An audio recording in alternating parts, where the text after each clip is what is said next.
Assalamualaikum warahmatullahi wabarakatuh.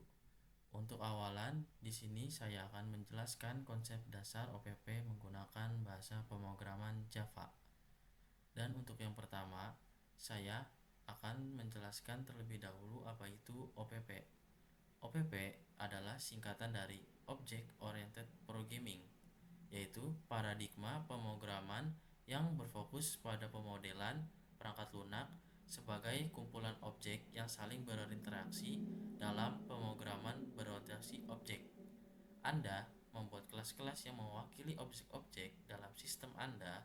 Setiap objek memiliki properti atau atribut yang menggambarkan keadaan objek tersebut, dan metode yang mendefinisikan perilaku dan operasi yang dapat dilakukan pada objek tersebut. Dan objek-objek ini saling berinteraksi melalui pesan yang berarti mereka memanggil metode pada objek lain untuk berkomunikasi dan berbagi data. Lalu di sini saya sudah membuat contoh program di mana terdapat objek dan kelas, yaitu manusia dan mahasiswa, yang merupakan representasi dari objek-objek dalam program ini. Kemudian saya akan menjelaskan terlebih dahulu apa itu metode.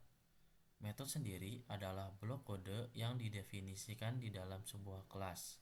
Untuk melakukan tugas tertentu, metode dapat menerima argumen input dan mengembalikan nilai output, atau juga bisa tidak menerima argumen dan tidak mengembalikan nilai. Dan di dalam metode juga memiliki struktur yang terdiri dari nama metode, parameter, tipe data kembalian, tubuh metode. Lalu di dalam program yang sudah saya buat, terdapat juga sebuah metode yang berada di dalam kelas manusia. Terdapat metode-metode seperti mendapatkan nama, mengatur nama, mendapatkan umur, dan sebagainya, yang digunakan untuk mengatur dan mendapatkan nilai atribut-atribut objek manusia. Di dalam kelas mahasiswa terdapat metode-metode seperti mendapatkan NIM, mengatur nilai, mendapatkan program studi, dan sebagainya, yang digunakan untuk mengatur dan mendapatkan nilai atribut-atribut dari objek mahasiswa. Selanjutnya, di dalam program ini memiliki pewarisan atau inheritance, dan saya akan menjelaskannya terlebih dahulu. Pewarisan adalah salah satu konsep penting dalam pemrograman berorientasi objek yang digunakan untuk membangun hierarki kelas. Dalam pewarisan, kelas yang baru dapat memperoleh atribut dan metode dari kelas yang sudah ada, yang disebut sebagai kelas induk atau superkelas. Dalam pewarisan, kelas baru yang dibangun disebut sebagai kelas anak atau subkelas, sementara kelas yang sudah ada yang memberikan atribut dan metode disebut sebagai kelas induk atau superkelas. Kelas anak dapat mewarisi atribut dan metode dari kelas induk, sehingga dapat memperluas atau menghunuskan fungsionalitas yang sudah ada serta menambah atribut dan metode baru. Lalu untuk dapat diterapkannya, kita harus menggunakan kata kunci extends. Dan untuk manfaat utama saat kita menggunakan pewarisan adalah reusabilitas dan pemahaman yang lebih baik. Selanjutnya, di dalam program yang sudah saya buat juga memakai pewarisan, yaitu terdapat pada kelas mahasiswa yang merupakan turunan dari kelas manusia menggunakan keyword extends. Ini berarti mahasiswa mewarisi atribut-atribut dan metode-metode yang ada di dalam kelas manusia.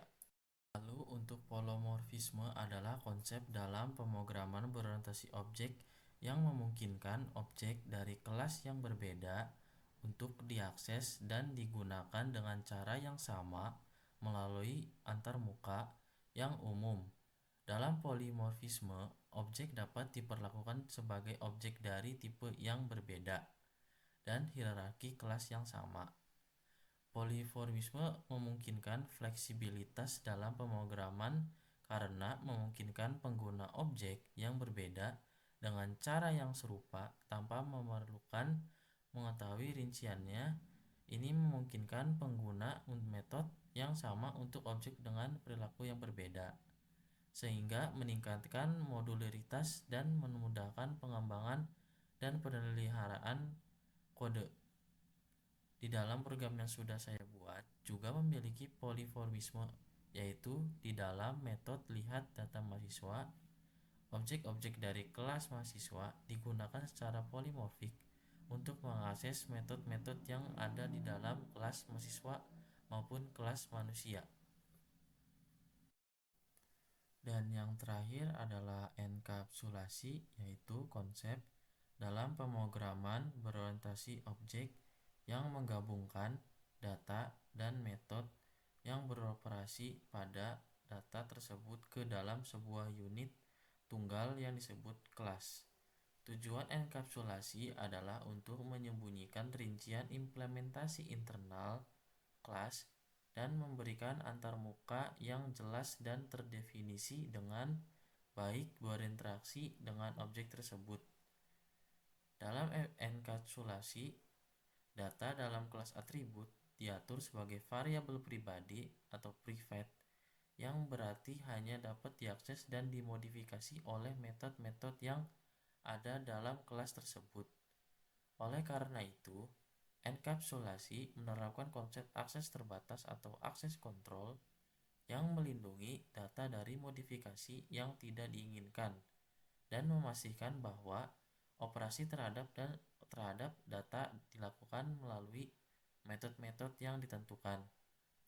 Melalui enkapsulasi, kelas dapat menyediakan metode-metode fungsi publik yang memungkinkan pengguna eksternal untuk berinteraksi dengan objek seperti membaca atau mengubah nilai atribut. Metode-metode ini berfungsi sebagai antarmuka publik untuk objek dan menyediakan dengan cara aman untuk memanipulasi data. Dan manfaatnya saat menggunakannya adalah informasi tersembunyi, keamanan data, modularitas dan fleksibel sangat terjaga. Dan untuk di dalam program yang sudah saya buat juga terdapat enkapsulasi di dalam atribut-atribut di dalam kelas manusia dan mahasiswa, seperti nama, umur, dan lainnya. Diakses menggunakan metode getter dan setter yang disediakan, misalnya mendapatkan nama dan mengatur nama untuk atribut nama.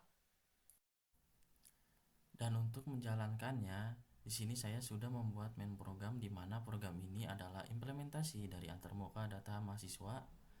Kelas menampilkan memiliki implementasi metode-metode dari antarmuka tersebut, yaitu input data mahasiswa dan lihat data mahasiswa.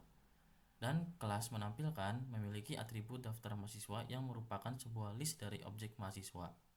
Atribut ini digunakan untuk menyimpan data mahasiswa yang diinputkan melalui metode input data mahasiswa. Lalu, metode run digunakan untuk menjalankan program utama di dalam metode ini. Pengguna diberikan opsi menu dengan pilihan sebagai berikut. Yang pertama itu ada input data mahasiswa, memanggil metode input data mahasiswa untuk menyebutkan data mahasiswa baru ke daftar mahasiswa. Dan yang kedua, lihat data mahasiswa, memanggil metode lihat data mahasiswa untuk menampilkan data mahasiswa yang sudah diinputkan oleh pengguna. Dan yang terakhir, yang ketiga, keluar program, yaitu mengakhiri program. Selanjutnya, untuk metode input data mahasiswa digunakan untuk menginputkan data mahasiswa baru. Pengguna diminta untuk memasukkan nama, umur, alamat, jenis kelamin, NIM, program studi, dan jurusan mahasiswa. Data mahasiswa yang diinputkan akan disimpan dalam objek mahasiswa dan ditambahkan ke dalam daftar mahasiswa. Dan metode lihat data mahasiswa digunakan untuk menampilkan daftar mahasiswa yang sudah diinputkan. Jika daftar mahasiswa kosong, akan ditampilkan pesan error. Jika tidak, setiap objek mahasiswa dalam daftar mahasiswa akan ditampilkan dengan informasi sebagai berikut: nama, umur, alamat, jenis kelamin, NIM, program studi, dan jurusan. Oke, di sini adalah hasil runnya. Mari saya praktekkan untuk hasil runnya. Di sini contohnya kita ingin menambahkan data mahasiswa, maka kita pilih satu, lalu enter. Nah, kalian bisa mengisi tabel yang ada di sini dengan nama, misalkan nama saya, lalu umur, alamat, jenis kelamin,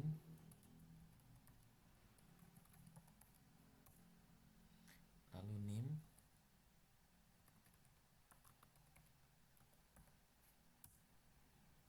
program studi,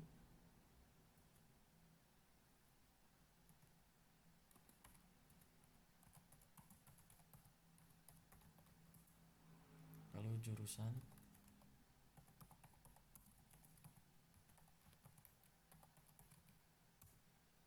dan jika sudah berhasil untuk menambahkan datanya, maka di bawahnya akan dinyatakan berhasil seperti di bawah ini. Lalu jika kalian ingin menambahkan datanya lagi, maka klik satu lagi dan kita contoh saja.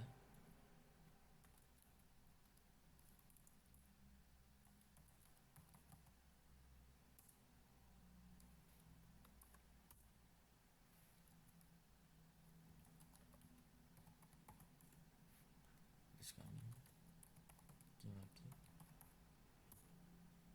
NIM,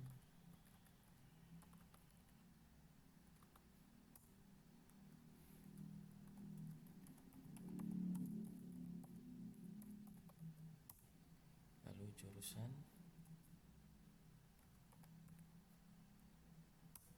Nah, berhasil kita tambahkan lagi datanya. Lalu untuk melihat datanya, mari kita pilih nomor 2. Nah, ini adalah data yang sudah kita masukkan tadi. Dan jika selesai, maka kita pilih nomor 3. Dan program telah selesai. Oke, sekian materi yang bisa saya sampaikan. Kurang lebihnya mohon maaf. Wassalamualaikum warahmatullahi wabarakatuh.